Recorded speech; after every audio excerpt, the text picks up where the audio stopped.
Bismillahirrahmanirrahim. Assalamualaikum warahmatullahi wabarakatuh. Nama saya Sri Lestari, NIM C1K018094. Di sini saya akan menjelaskan tentang bagaimana proses dari pemanasan global. Sebelum saya membahas pembahasan inti, saya akan menjelaskan tentang definisi dari pemanasan global. Pemanasan global yaitu suatu proses peningkatan suhu rata-rata bumi, baik yang terjadi di atmosfer, lautan maupun daratan. Namun di samping itu pasti terdapat beberapa faktor yang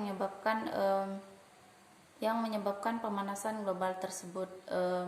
Saya akan menyebutkan beberapa faktor yang menyebabkan pemanasan global. Yang pertama yaitu efek rumah kaca, kemudian yang kedua asap pembakaran bahan bakar fosil, kemudian yang ketiga yaitu terlalu banyak menggunakan barang yang menghasilkan CFC seperti kulkas dan juga AC.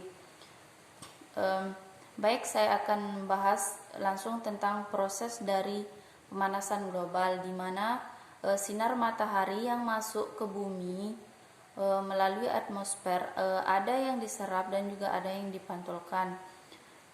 Cahaya yang diserap tersebut masuk ke bumi dan juga dimanfaatkan oleh berbagai komponen yang ada di bumi seperti air, tanah dan juga tumbuh-tumbuhan.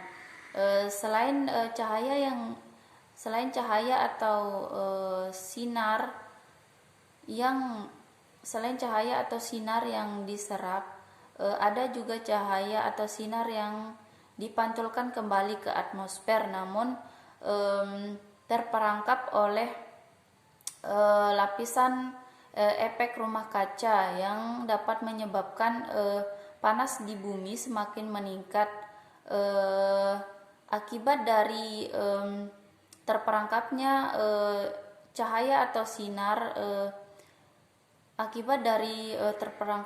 terperangkapnya sinar atau cahaya yang akan diteruskan ke atmosfer dapat menyebabkan bumi semakin panas dan juga terjadinya mencairnya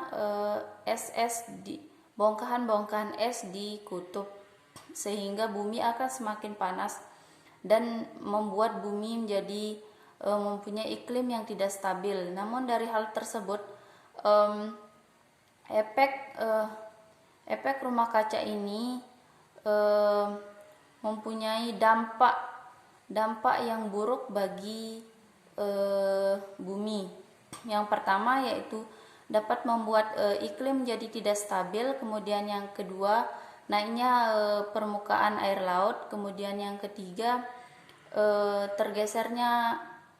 tergesernya ekosistem, kemudian kerusakan ekologi dan lain-lain.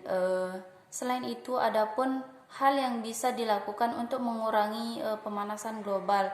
Yang pertama yaitu mengurangi penggunaan bahan bakar fosil seperti bensin, solar dan lain-lain.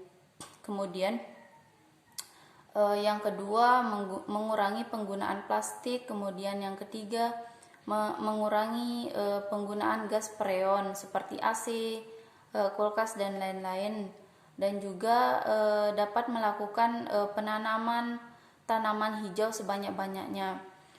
Sekian yang bisa saya sampaikan, kurang dan lebihnya saya mohon maaf. Wassalamualaikum warahmatullahi wabarakatuh.